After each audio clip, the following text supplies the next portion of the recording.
எறும்பூர் ஸ்ரீ மகா சத்தியம்மனுக்கு 108 பால்குடம் அபிஷேகம் செய்யப்பட்டது.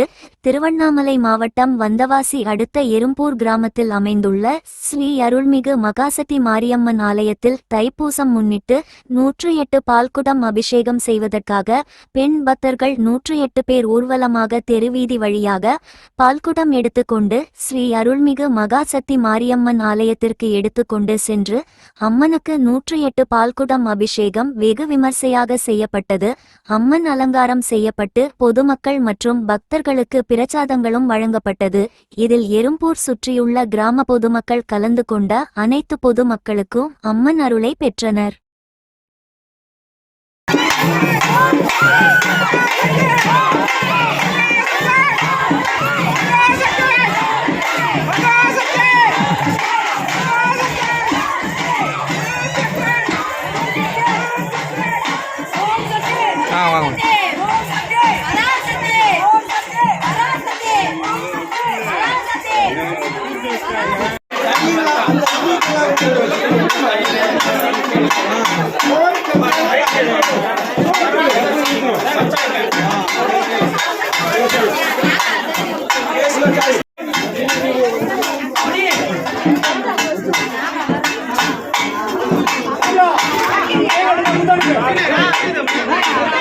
Yeah.